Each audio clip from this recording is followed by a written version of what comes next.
perkembangan makro dari skandal Jiwasraya. Kasus dugaan korupsi PT Asuransi Jiwasraya atau Persero yang semakin bergulir melibatkan berbagai pihak mulai dari otoritas keuangan, regulator, legislator, hingga para nasabah. Munculnya perkara ini bagi sebagian besar kalangan sangat mengejutkan, yaitu diawali dari defisit tahun 2006 yang kemudian semakin melebar di tahun 2008 dan 2009. Sebelum akhirnya gagal bayar tahun 2018. Meskipun sempat mengalami surplus sekitar 1,3 triliun, kesulitan yang dihadapi Jiwasraya tersebut bagi sebagian orang diyakini berasal dari krisis tahun 1998 ketika nilai tukar rupiah berdepresiasi signifikan tetapi pemerintah tidak memberikan bantuan kepada perusahaan asuransi.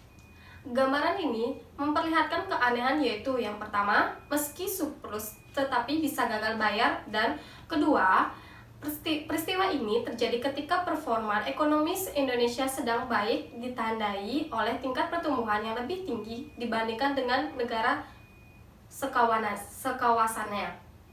Untuk mengatasi persoalan yang dihadapi Jiwasraya itu, pemerintah dalam hal ini Bapepam LK, lembaga sebelum hadirnya OJK tahun 2011, OJK dan Kementerian BUMN telah melakukan arahan dan berbagai upaya mulai dari membuat skema reasuransi, pemberian izin produk GS Saving Plan, dan berbagai arahan himbauan lainnya. Jiwasraya sendiri melakukan penilaian kembali aset tanah dan bangunan sesuai dengan standar akuntansi keuangan konvergen IFRS sehingga memberikan implikasi revaluasi. OJK juga melakukan pemeriksaan langsung dan menggunakan audit BPK, menemukan laporan lebih nilai dan kewajiban kurang nilai. Selanjutnya, OJK juga memberikan sanksi dan juga dilanjutkan dengan pembicaraan tentang penurunan premi yang signifikan. Sedangkan Kejaksaan Agung atau Kejagung mulai menangkap 5 tersangka pelaku terkait penggelapan dana di Jiwasraya. Kini berkembang menjadi 6 tersangka. Semua usaha tersebut patut diapresiasi.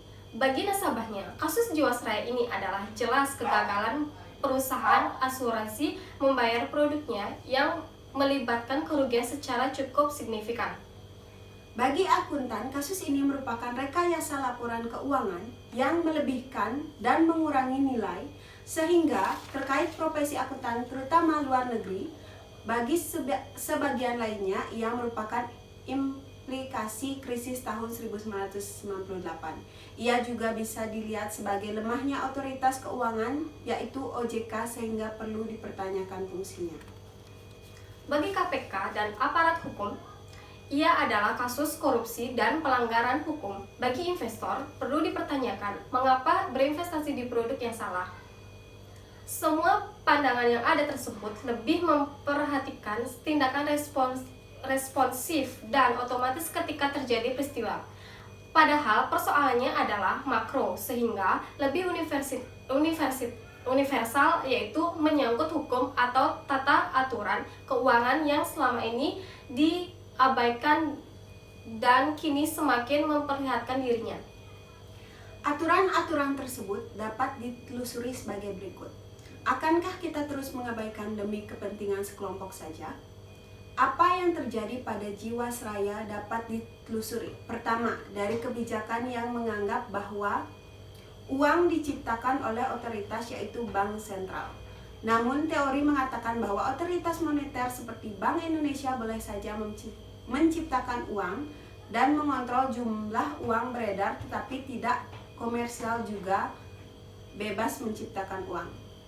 Dalam hal ini, persoalannya adalah otoritas moneter mungkin bisa mengontrol penciptaan uang, tetapi tetap tidak bisa mengontrol keinginan lembaga keuangan, bank, dan asuransi untuk menciptakan uang atau mempercepat perputaran uang. Saya Putu Titiwayuni. Saya Nia Mianti. Apa yang dilakukan oleh Jiwasraya adalah bagian dari penciptaan uang yang sulit untuk dikontrol. Meskipun sulit, Seharusnya otoritas moneter dan keuangan dapat menjaga jarak dengan keinginannya sektor privat tersebut terkait penciptaan uang itu. Sayangnya, otoritas keuangan justru berada di tengah pusaran keuangan sehingga menimbulkan pernyataan terhadap kredibilitas dan independensinya. Yang kedua, kebijakan penciptaan itu terkait dengan suku bunga yang merupakan indikator penting di dalam ekonomi makro sudah menjadi aturan umum bahwa tingkat suku bunga memiliki peran yang sangat penting terkait penciptaan uang yang kebetulan juga merupakan sumber pendataan baik bagi bank sentral maupun bank interkomersial serta lembaga asuransi dapat juga disebut premi. Pada kenyataannya, sebagaimana diketahui tingkat suku bunga di negara berkembang sudah naik signifikansi sebetulnya sejak tahun 1980. Ketika krisis mulai dirasakan di berbagai belahan dunia, berkembang termasuk di Indonesia juga menjadi puncaknya tahun 1997. Pada periode ini juga dikenaikan tingkat suku bunga tersebut diiringi oleh kerusakan produktivitas kapital di negara maju. Oleh karena itu, kasus Jiwasraya dapat ditarik lebih jauh lagi ke belakang, yakni periode ketika tingkat suku bunga mengalami kenaikan tajam. Jiwasraya sendiri mulai menunjukkan terpengaruh oleh kenaikan suku bunga ini dan menaikkan suku bunga hingga 13-14%. Selanjutnya, oleh karena itu pandangan yang mengatakan bahwa gagal bayar Jiwasraya berawal dari krisis moneter tahun 1997 ada benarnya. Namun sekali lagi persoalan yang masih dilihat secara makro yaitu bersifat sistematik dan struktural yang bukan hanya sebagai akibat krisis di suatu periode tertentu yang kemudian menyebabkan kesulitan berkepanjangan dalam neraca dan tidak ditindaklanjuti oleh pemerintah melalui bailout. Ketiga, hal yang sebetulnya perlu juga diperhatikan adalah mengenai tingkat inflasi. Sebagaimana diketahui, indikator ini juga memiliki peran yang penting di dalam manajemen ekonomi makro. Kenaikan pendapatan akan menyebabkan kenaikan sehingga sebetulnya hubungan antara kenaikan harga barang dan daya beli aset finansial berbanding terbalik. Semakin harga barang naik, semakin harga aset finansial menurun. Begitu juga dengan perusahaan asuransi, kenaikan tingkat inflasi dapat menyebabkan kenaikan risiko yang akhirnya berdampak kepada pendapatan asuransi. Namun demikian, inflasi yang rendah juga bisa berdampak kurang baik bagi perusahaan asuransi. Apa yang terjadi pada Jiwasraya justru terjadi ketika inflasi cenderung rendah dan dianggap baik. Padahal inflasi yang rendah juga bisa disebabkan karena memang tidak adanya sumber-sumber produksi sehingga tingkat pendapatan rendah. Hal tersebut juga secara tidak langsung mempengaruhi kondisi Jiwasraya dalam jangka panjang. Dengan demikian, apa yang terjadi pada Jiwasraya ini bukan semata-mata kesalahan produser, tetapi lebih dari itu adakah keliruan kebijakan makro. Sebagaimana diketahui, dalam makro ada pendekatan pada prosedur. Apa yang kemudian berkembang juga menyebutkan bahwa Jiwasraya memiliki profil keuangan yang sangat beresiko karena sebagian besar saham berkualitas rendah.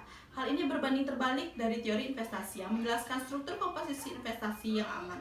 Oleh karena itu, ada anggapan bahwa ini adalah kesalahan modeling.